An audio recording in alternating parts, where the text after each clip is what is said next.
तो आज के हम इस क्वेश्चन आंसर्स डिस्कशन में आज हम लोग डिस्कस करेंगे 11th के ऑर्गेनिक केमिस्ट्री में एक चैप्टर है जिसका नाम है बेसिक प्रिंसिपल्स एंड टेक्निक्स। ये ऑर्गेनिक केमिस्ट्री का पार्ट है। इसमें हम लोग आज डिस्कस करेंगे जेल्दाह मेथड्स की, और इस मेथड के थ्रू हम लोग कैसे किसी भी नाइट्रोजन कंटेनिंग ऑर्गेनिक कंपाउंड्स में हम लोग नाइट्रोजन के अमाउंट को एस्टिमेट करते हैं। ये सारा डिस्कशन हम लोग इस मेथड में करेंगे, ठीक है। तो देखिए, नाइट्रोजन का एस्टिमेशन हम लोग दो मेथड से करते हैं। एक होता है डुमाज मेथड और एक होता है जेल्दाह मेथड। तो डुमाज मेथड को हमने प्रीवियस वीडियो में डिस्कस किया था। आज के वीडियो में हम लोग डिस्कस करेंगे जेल्दाह मेथड, जिसके थ्रू हम लोग ऑर्गेनिक कंपाउंड में जिसमें नाइट्रोजन है उसके अमाउंट को एस्टिमेट करेंगे। तो चलिए स्टार्ट करते हैं।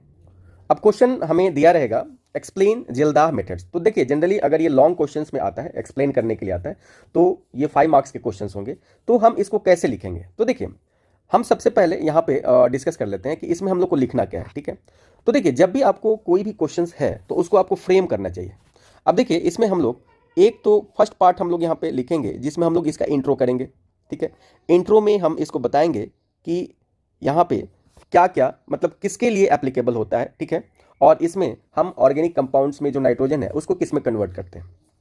दूसरा जो इसका पार्ट होगा वो होगा प्रोसीजर, ठीक है। यानी आप प्रोसेस बोल सकते हो कि आखिर इसमें किस तरीके के प्रोसेस हम लोग अप्लाई करते हैं, किस तरीके से प्रोसेस होता है, ये हम लोग यहाँ पे डिस्कस करेंगे।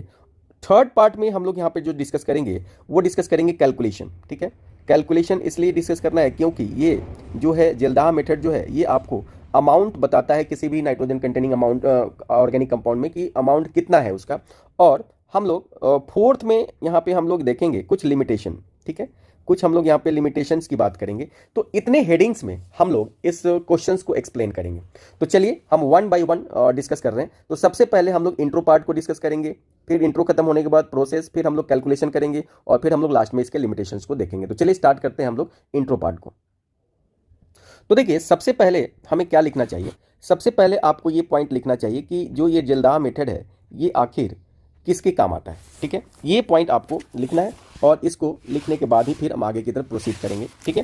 तो आप लिखिएगा, इसको हम लोग क्या लिखेंगे कि यहाँ पे कोई भी ऑर्गेनिक कंपाउंड है जिसमें अगर नाइट्रोजन है तो उसको हम लोग एस्टिमेट करते हैं with the help of Kjeldahl method. तो यहाँ पे आपको लिखना होगा the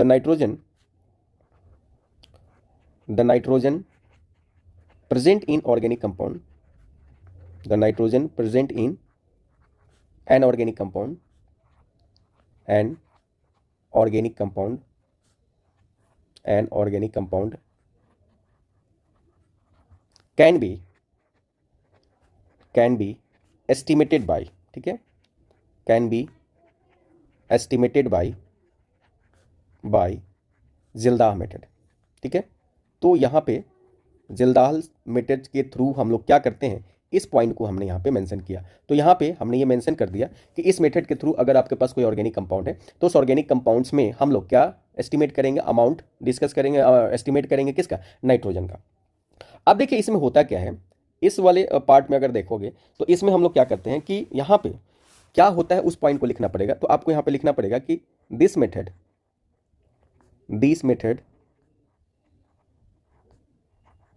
involves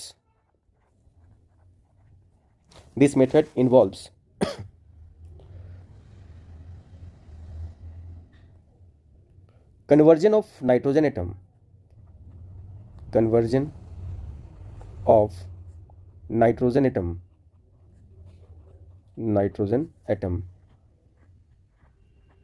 which is present in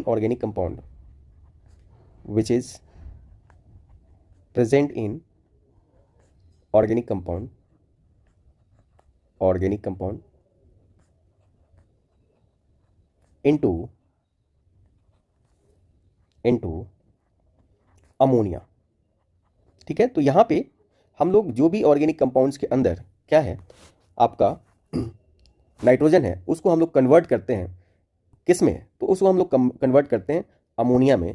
कैसे? तो ये पॉइंट को आपको यहाँ पे लिखना पड़ेगा, अमोनिया फॉलोड बाई, यहाँ पे आपको ये पॉइंट मेंशन करना पड़ेगा, फॉलोड बाई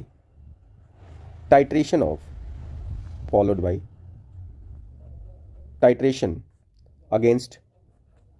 तो यहाँ पे एक टाइट्रेशन प्रोसेस को हम लोग को अप्लाई करना पड़ता है अगेंस्ट स्टैंडर्ड एसिड।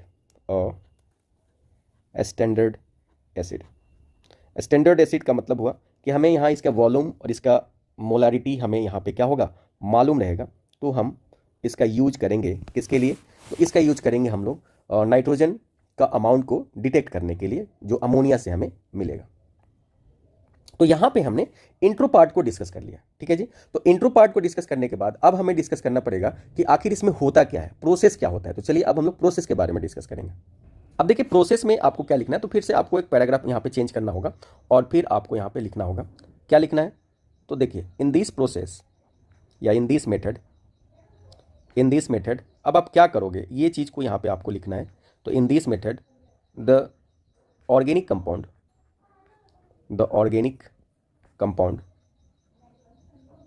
ठीक है, containing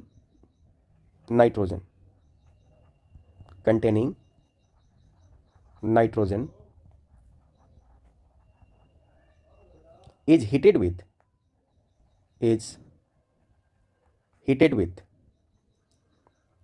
concentrated sulfuric acid,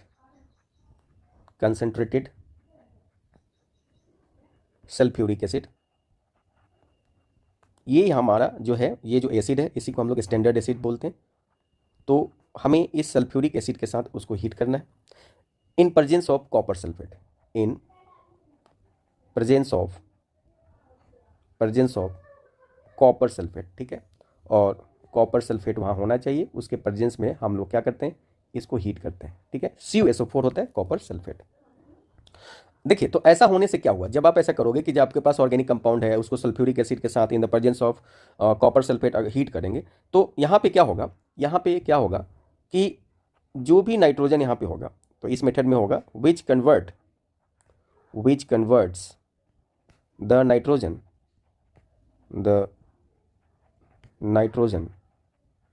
in the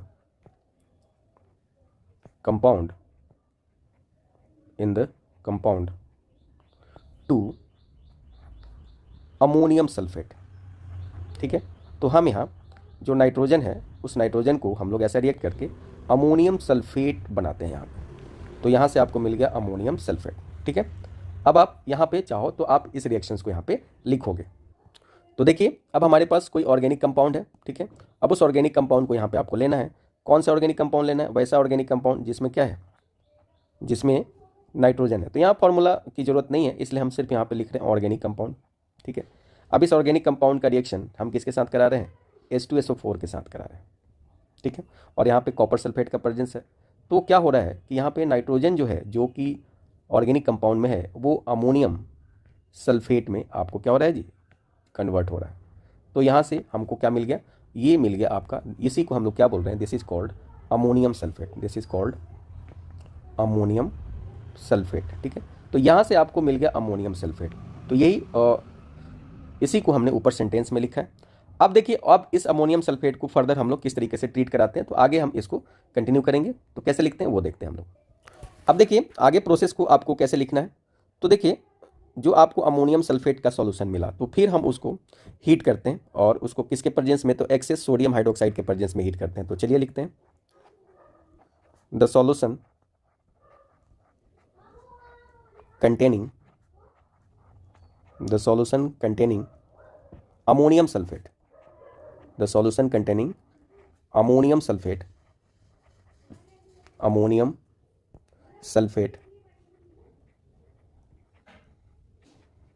is heated with excess sodium hydroxide, ठीक है, access sodium hydroxide. Sodium hydroxide को आप कैसे लिखते हो, NaOH, ठीक है। तो इसके साथ आप उसको ट्रीट करते हैं टू लिबरेट अमोनिया। तो देखिए यहाँ पे हमने क्या किया कि जो अमोनियम सल्फेट मिला था उस अमोनियम सल्फेट को हमने हाइड्रोक्साइड के साथ, सोडियम हाइड्रोक्साइड के साथ हीट किया, जिसके चलते वो कन्वर्ट हो गया अमोनिया में। अब ये अमोनिया क्या होगा वो देखते हैं। तो ये अमोनिया यानी विच इज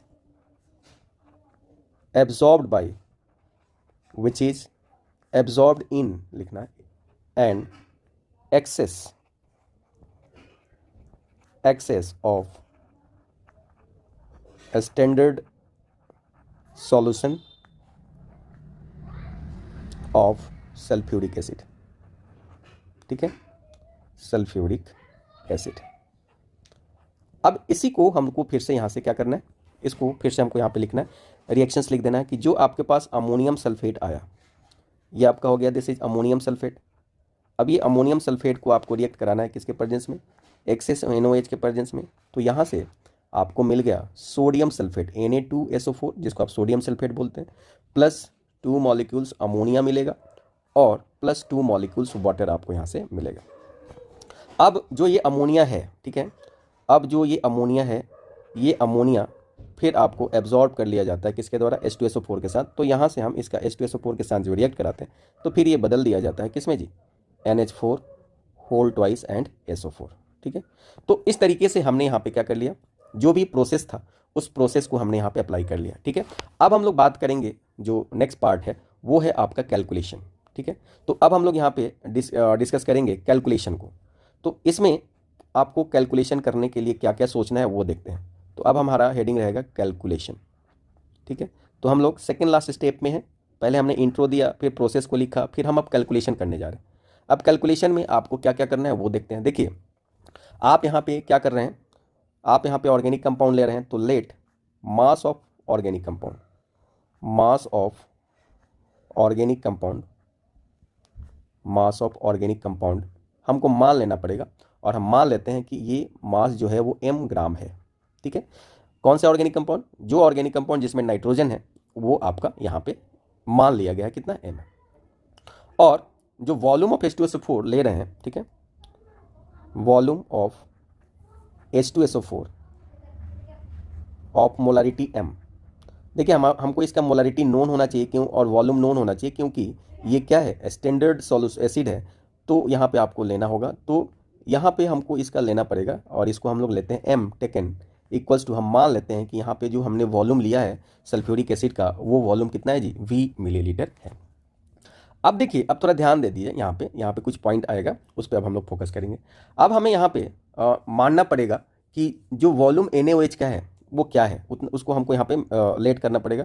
तो देखिए हम यहाँ पे लेट कर लेते हैं कि जो हमारा वॉल्यूम है, ठीक है, किसका, NaOH का। तो वॉल्यूम ऑफ NaOH जो कि आपने लिया है एक्सेस अमाउंट में, ठीक है, वॉल्यूम ऑफ NaOH, और यहाँ इसकी भी मोलारिटी हम लोग ले रहे हैं, दिस इज m, मोलारिटी, जिसकी मोलारिटी कितनी है जी, कैपिटल M है, ठीक है।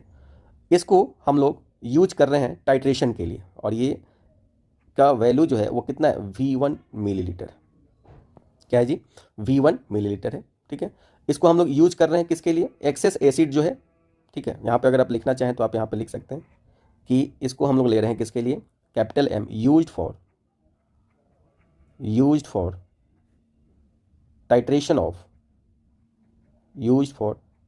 Titration of excess acid, titration of excess acid, और ये आपका है V1 मिलीलीटर हम लोग यहाँ पे ले लिए। तो अब थोड़ा सा हमको यहाँ पे समझना होगा, क्या समझना, वो कैलकुलेशन देखते हैं हम लोग यहाँ पे। तो देखिए यहाँ पे अगर मैं देखूँ तो अगर मैं यहाँ पे 2 NaOH ले रहा हूँ, ठीक है, तो ये 2 NaOH किसके साथ रिएक्ट करेगा, एक मॉलिक्यूल या 1 मोल H2SO4 के साथ रिएक्ट करेगा। तो अगर मैं ऐसा एज्यूम कर रहा हूँ कि इसका अगर मैं 2 मिलीलीटर लेता हूँ तो इसका कितना मिलीलीटर यूज होगा, 1 मिलीलीटर यूज होगा। तो अगर मैं इसका 1 मिलीलीटर लेता हूँ तो इसका कितना यूज होगा, 1/2 मिलीलीटर। अगर मैं इसका V1 मिलीलीटर ले रहा हूँ तो इसका कितना यूज होगा, V1/2 मिलीलीटर। ये पॉइंट शायद आपको समझ में आ गया कि यहाँ पे हमको क्या कैलकुलेट करना है, यहाँ पे हमको कैलकुलेट करना है कि कितना अमाउंट जो है H2SO4 का वो आपका यूज हुआ है यहाँ पे, और कितना बच गया है। तो यहाँ पे अब हम लोग वही कैलकुलेट करेंगे। अब देखिए इनकी मोलारिटी जो है आपको दिया गया है कि इनकी भी मोलारिटी m है और इनकी भी मोलारिटी m है, इसलिए हमने यहाँ पे इस तरीके से बातें की। तो ऐसे केस में आपको क्या लेना पड़ेगा, यहाँ पे आपको लेना पड़ेगा कि जो वॉल्यूम यूज्ड हुआ वो देखते हैं। तो volume of H2SO4 consumed, H2SO4 जो कंज्यूम्ड हुआ है उसको हम लोग अगर यहाँ पे लिखें तो वो कितना हो जाएगा, V1/2 मिलीलीटर। अब देखिए इनिशियली हमने क्या किया है, इनिशियली हमने इसका वॉल्यूम कितना लिया है, V लिया है, और ये एक्सेस है, तो आपको अब यहाँ पे क्या करना पड़ेगा, अगर मैं आपसे बोलूँ कि अनयूज्ड वॉल्यूम ऑफ H2SO4 या वॉल्यूम लेफ्ट ऑफ H2SO4, तो कैसे निकालेंगे, वॉल्यूम लेफ्ट ऑफ H2SO4 अगर आपसे पूछा जाए तो आप कैसे निकालोगे, तो इस वॉल्यूम में से इस वॉल्यूम को क्या कर दोगे, माइनस कर दोगे, तो इतना जो वॉल्यूम है H2SO4 का वो आपका कंज्यूम नहीं होगा, ये लेफ्ट हो जाएगा, ये बच जाएगा। तो इस तरीके से हमने यहाँ पे ये कैलकुलेशन कर लिया। अब देखिए, अब हम लोग अमोनिया से थोड़ा सा कैलकुलेशन करेंगे और अमोनिया और H2SO4 से हम लोग यहाँ पे कैलकुलेशन को आगे बढ़ा के फिर हम लोग परसेंटेज कैलकुलेट करेंगे। अब देखिए, अब हम यहाँ पे एजम्पशंस लेते हैं कि अगर आप ये मान लीजिए कि जो अमोनिया सॉल्यूशन आपको मिला है, ठीक है, अगर आप यहाँ पे मान लीजिए कि if molarity of NH3 solution is capital M, ठीक है, यहाँ पे अगर आप ये मान लेते हैं तो थोड़ा सा अब समझते हैं। यहाँ पे अगर आप अमोनिया ले रहे हैं तो देखिए, अगर मैं आपको लिख रहा हूँ 2NH3, ठीक है, तो आपने इसको रिएक्ट कराया था किससे, H2SO4 से रिएक्ट कराया था। अब देखिए, इसका भी मोलारिटी हम क्या ले रहे हैं, M ले रहे हैं, और इसकी भी मोलारिटी हम क्या ले रहे हैं, M ले रहे हैं। तो अगर मैं इसका M मिलीलीटर लेता हूँ तो इसका कितना यूज होगा, 2 मिलीलीटर यूज होगा। अब इसका V माइनस V1/2 मिलीलीटर अगर मैं इसका लेता हूँ, जो कि हमारे पास बचा हुआ है, देखिए यहाँ पे ये पॉइंट, तो इसका कितना हो जाएगा, 2 into V minus V1/2 millilitre. ये पॉइंट समझ में आ रहा है अपने को। तो जब आप ये करेंगे तो ऐसे केस में जो वॉल्यूम होगा किसका, अमोनिया का, वो आपको कितना आएगा, तो यहाँ पे आप लिख सकते हैं वॉल्यूम ऑफ NH3 सॉल्यूशन जो होगा वो आपका होगा 2 इंटू V माइनस V1/2, ठीक है। अब देखिए, अब हमने इस सॉल्यूशन के जो मोलारिटी है उसको हमने क्या माना है, M माना है। क्या माना है हमने, M माना है। और अगर आप अमोनिया को देखें तो अमोनिया आपके पास क्या होता है, NH3 होता है। अब बताइए, इस अमोनिया में नाइट्रोजन कितना ग्राम है, 14 ग्राम है। कितना ग्राम है, 14 ग्राम है, ठीक है। यानी अगर आपके पास अमोनिया का मॉलिक्यूलर फॉर्मूला लिखते हो तो ये होता है 17 ग्राम, और इस 17 ग्राम में आपका कितना नाइट्रोजन है, आपका 14 ग्राम नाइट्रोजन है। तो अगर मैं ऐसा मान लूँ कि आपके जो अमोनिया है, ठीक है, उस अमोनिया का जो मोलारिटी है 1m है, ठीक है, तो मैं इसको ऐसे लिख सकता हूँ, 1m को क्या लिख सकता हूँ कि 1000 मिलीलीटर अगर सॉल्यूशन है, 1000 millilitre solution of 1m solution, ठीक है। मतलब 1m का मतलब तो आप समझते हैं, अगर कहीं भी मोलारिटी 1m दिया हुआ है, इसका मतलब हुआ कि 1 मोल सॉल्यूट डिजॉल्व है 1000 मिलीलीटर या 1 मिलीलीटर में, ठीक है। तो 1000 मिलीलीटर ऑफ 1m सॉल्यूशन अगर हम बात करें having 14 gram nitrogen, having 14 gram nitrogen, यही होगा। आप अभी आप देखे हो इसको, इस कंडीशंस को अभी हमने देखा। कैसे देखा कि अगर आपके पास NH3 है तो इस NH3 का अगर आप मॉलिक्यूलर फार्मूला लिखें, सॉरी मॉलिक्यूलर मास लिखें तो कितना है, 17 है। लेकिन इस 17 में 14 ग्राम क्या है जी, नाइट्रोजन है। तो हम नाइट्रोजन की ही बात यहाँ पे कर रहे हैं, तो हम नाइट्रोजन की बात करने जा रहे हैं, ठीक है। तो अगर आपके पास 1 मिलीलीटर ये कंडीशंस हो तो आप इसको कैसे लिख सकते हो, 14, ठीक है, डिवाइडेड बाई क्या लिखोगे, 1000, ठीक है। और यहाँ पे आपको मोलारिटी से यहाँ पे क्या करना पड़ेगा, मल्टीप्लाई करना पड़ेगा। और यही अगर केस कितने पे निकालोगे, 2 इंटू V माइनस V1/2, तो वैसे केस में आपके पास वैल्यू क्या आ जाएगा, 14 into M into 2 into V minus V1/2 और डिवाइडेड बाई क्या करोगे, 1000। तो ये क्या निकल गया, ये अमाउंट निकल गया नाइट्रोजन का, इतना ग्राम आपके पास नाइट्रोजन क्या हो गया जी, निकल गया, ठीक है। तो हमें क्या पता चल गया, नाइट्रोजन का पता चल गया। अब क्या करेंगे, अब हम लोग निकालेंगे percentage of nitrogen. Percentage of nitrogen कैसे निकालोगे ये देखते हैं। तो देखो, अभी आपने क्या बोला था कि आपके पास m ग्राम ऑर्गेनिक कंपाउंड है। कितना ग्राम ऑर्गेनिक कंपाउंड है, m ग्राम। तो उस m ग्राम में कितना नाइट्रोजन मिल गया, तो आपको मिल गया 14 into capital M into 2 into V minus V1/2, इतना ग्राम मिल गया, डिवाइडेड बाई क्या मिल गया, 1000। तो अगर मैं इसका 1 ग्राम लूँ तो ये वैल्यू कितना हो जाएगा, 14 into M into 2 into V minus V1/2 divided by क्या होगा, 1000। तो परसेंटेज निकालने के लिए आप 100 ग्राम में लोगे, तो परसेंटेज जब निकालोगे तो होगा 14 into capital M into 2 into V minus V1/2 divided by क्या लोगे, यहाँ पे, अच्छा यहाँ पे मल्टीप्लाई करना पड़ेगा m से भी, ठीक है, 1000 इंटू ये आपका m हो गया, और ऊपर मल्टीप्लाई कर दीजिए किससे, 100 से। अब यहाँ पे क्या करिए, कटकटैया कर लीजिए, इसको इसके साथ कैंसिल करिए, और 14 में 10 से डिवाइड कर दीजिए, तो ये 1.4 हो गया, इंटू आपका ये m हो गया, और इंटू आपका हो गया 2 इंटू v माइनस v1/2, और डिवाइडेड बाई आपका क्या ले लेना है, आपको मास ले लेना है, किसका, ऑर्गेनिक कंपाउंड का। तो आपको यहाँ से फॉर्मूला मिल गया, क्या मिल गया, 1.4 into m into 2 into v minus v1/2 divided by क्या लिखेंगे हम लोग, कैपिटल M। तो ये आपका परसेंटेज में क्या हो जाएगा, आंसर हो जाएगा। तो ये इस फॉर्मूले के थ्रू आप ऑर्गेनिक कंपाउंड में जिल्दाह मेथड के हेल्प से क्या निकाल सकते हैं, तो हम लोग नाइट्रोजन का परसेंटेज निकाल सकते हैं, ठीक है। तो एक बार फिर से मैं आपको रिकॉल करा देता हूँ, ठीक है। क्या रिकॉल है इसमें, देखिए हमको इस क्वेश्चंस को अगर लिखना है तो हमें इसको 4 पार्ट में लिखना है। तो अभी हमने इंट्रोडक्शन दे दिया, ठीक है, हमने प्रोसेस को कर लिया, और फिर हमने यहाँ पे क्या कर लिया, कैलकुलेशन को कर लिया। अब देखिए इसका लिमिटेशन क्या है, ठीक है। तो लिमिटेशंस में आपको यहाँ पे लिखना पड़ेगा, नोट में आप लिख लीजिए यहाँ पे, और ये ऑब्जेक्टिव क्वेश्चंस में आपसे पूछेगा, ठीक है। क्या पूछेगा कि this method can not apply, यानी आपका जिल्दाह मेथड जो होता है, जिल्दाह, ठीक है, ये जो मेथड्स होता है जिल्दाह's मेथड, यहाँ पोस्ट ऑफिस लगा लीजिए, can not be applied, can not be applied, ठीक है। ये अप्लाइड नहीं होता है कहाँ पे, किस तरीके के ऑर्गेनिक कंपाउंड में, तो जिस ऑर्गेनिक कंपाउंड में NO2 ग्रुप हो वहाँ पे इसको अप्लाई नहीं करना है। जिस कंपाउंड में एजो ग्रुप हो यानी N डबल बॉन्ड N हो वहाँ पे अप्लाई नहीं होता है। जिस कंपाउंड में नाइट्रोजन इन रिंग हो, ठीक है, कोई भी कंपाउंड है जहाँ पे नाइट्रोजन रिंग में हो तो वहाँ पे ये यूज नहीं होता है। क्यों नहीं होता है, इसको मैं नाइट्रो लिख रहा हूँ जी, ठीक है, इसको मैं एजो कंपाउंड लिख रहा हूँ, ठीक है। और यहाँ पे अगर मैं आपको दिखाऊं तो इस तरीके का अगर आपको मिल जाए, जैसे इस तरीके से, ठीक है, तो ये सब में ये यूज नहीं होता है। क्यों, क्योंकि ये अमोनिया में चेंज नहीं हो पाते हैं, these are not converted into ammonia, इसलिए इन कंपाउंड्स में जिल्दाह मेथड जो होता है वो यूज नहीं किया जाता है। तो ये पॉइंट आपका इंपॉर्टेंट है, और इसको आपको क्या करना है, समझना है और अच्छे तरीके से लिखना है, ठीक है। तो हमने इस क्वेश्चंस को डिस्कस कर लिया, और इस क्वेश्चंस में हमने क्या क्या डिस्कस कर लिया, हमने इंट्रो लिया कि जिल्दाह मेथड में हम लोग करते हैं, मतलब किसके लिए एप्लीकेबल है। फिर हमने देखा कि प्रोसेस में क्या होता है, प्रोसेस को हमने यहाँ पे कर लिया। फिर हमने रिएक्शंस लिखा, और फिर हमने कैलकुलेशन किया, और कैलकुलेशन करके हमने यहाँ पे ऑर्गेनिक कंपाउंड्स में किस तरीके से जिल्दाह मेथड से परसेंटेज ऑफ नाइट्रोजन कैलकुलेट करते हैं। और लास्ट में हमने यहाँ पे क्या कर लिया कि जिल्दाह मेथड किस किस ऑर्गेनिक कंपाउंड के लिए एप्लीकेबल नहीं है, वो सारे पॉइंट को डिस्कस कर लिया। ओके, थैंक यू, आज के लिए इतना ही।